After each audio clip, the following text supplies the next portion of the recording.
तो दोस्तों सब्सक्राइब करें भानु स्वास्थ्य केंद्र यूट्यूब चैनल को और साथ में दबाएं इस घंटी वाले आइकन को शरीर के सभी असाध्य रोगों का घरेलू संसाधनों के द्वारा सफल इलाज पाने के लिए। नमस्कार दोस्तों, आपका भानु स्वास्थ्य केंद्र में बहुत बहुत स्वागत। दोस्तों आज मैं आपको ये बताने जा रहा हूँ कि ये जो स्लीप डिस्क है, बहुत सारे लोगों के प्रश्न हैं कि ये ठीक होती है नहीं होती है। तो दोस्तों आज की इस वीडियो में बताने जा रहा हूँ कि स्लीप डिस्क जो है वो कैसे ठीक होती है और उसका असली जो जड़ है, जो बेस है, वो कहाँ से शुरू होता है। तो जैसे मैं अभी आपको बताऊंगा कि जैसे ये मैंने कुछ बेलें पकड़ी हैं हाथ में, जैसे ये कुछ बेलें पकड़ी हैं, तो ये जितनी बेलें हैं, होता क्या है कि मान लीजिए इन बेलों को हम नसें मान लें, तो जो हमारी स्पाइन होती है जैसे, तो उसमें क्या होता है कि इनमें बात जो है वो कुपित हो जाता है। और उस बात के कुपित होने की वजह से जैसे ये बीच में स्पाइन है और ये नसें हैं, तो जैसे ही हम ऐसे झुकते हैं या ऐसे झुकते हैं, तो ये एकदम कई बार दबाव में आ जाती हैं, या कई बार इनमें स्वेलिंग होने की वजह से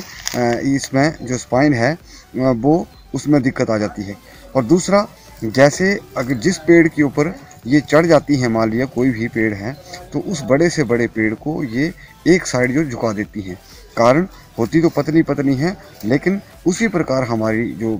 कुपित नसें हैं, स्पाइन के जो साइडों में नसें होती हैं, वो बात के कारण कुपित हो जाती हैं। और क्या होता है कि हमारी स्पाइन को वो टेढ़ा कर देती है, मोड़ देती है, और जो हमें दिक्कत आती है। और जैसे सुबह हमने बाल्टी उठाई या कुछ भी उठाया, तो सुबह जो का समय होता है उसमें बात जो होता है बहुत ज़्यादा होता है। तो उसकी वजह से हमें यानी कि 90% जो है वो सुबह के टाइम ही जो झटका लग जाता है कमर में, उसकी वजह से दिक्कत आती है, क्योंकि जो बात होता है वो कुपित हुआ होता है उस व्यक्ति का। तो इसी प्रकार जो नसों में बात होता है दोस्तों, आयुर्वेदा में या घरेलू नुस्खों में जो ट्रीटमेंट होता है, इनमें पेन किलर नहीं होता है, यानी कि दर्द को ख़त्म करने की दवाई नहीं होती है। इसमें दवाई जो चलती है वो चलती है किसकी, बात को ख़त्म करने की। और जैसे जैसे किसी भी आदमी का बात ख़त्म किया जाता है, वैसे वैसे उन नसों से बात निकल जाता है और वो आदमी ठीक होता हो जाता है। तो यही इसका जो बेस है, वो कारण है, वो यही है कि ये जो बात है नसों में, जब ये ठीक आ जाएगा तो डिस्क जो है वो, यानी कि जो L4 है, L5 है, साइटिका है, S1 है, वो धीरे धीरे अपने आप ठीक आता जाएगा। और दूसरा प्रश्न ये उठता है कि लोगों के प्रश्न ये हैं कि क्या हम हमेशा के लिए ठीक हो सकते हैं। देखिए, जब आपकी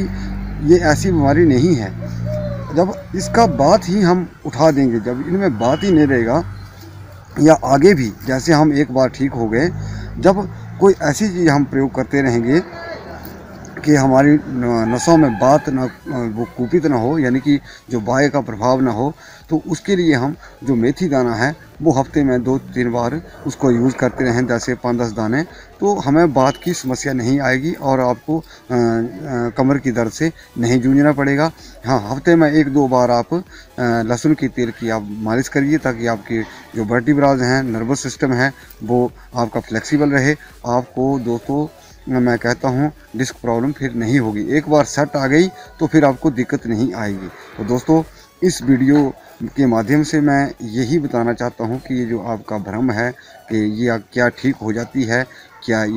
और क्या हमेशा के लिए इससे निजात पाया जा सकता है, तो इस वीडियो को बनाने का मेरा उद्देश्य ही यही है कि जो, और मैंने एक बेस जो आपको बता दिया, कारण बता दिया कि स्लिप डिस्क को कैसे ठीक किया जा सकता है, या L4, L5 या S1 को। तो बेसिक जो चीज़ है वो यही है कि अगर हम उस बाय को या वायु को या उस बात को ख़त्म कर देते हैं, या वो ठीक आ जाता है, तो नेचुरली ही वो जितनी भी हमारे शरीर की दर्दें हैं या स्पाइन की प्रॉब्लम है वो ठीक आ जाएगी। तो दोस्तों अंत में आपसे विदा लेता हूं, और ये ज़रूर कहूँगा हमारा ये वीडियो आप ज़्यादा से ज़्यादा लाइक करें, और ये हमारा चैनल भी ज़रूर सब्सक्राइब करें, और इस वीडियो को ज़्यादा से ज़्यादा शेयर करें दोस्तों, ताकि बहुत सारे लोगों को इस प्रश्न का उत्तर मिल जाए। नमस्कार।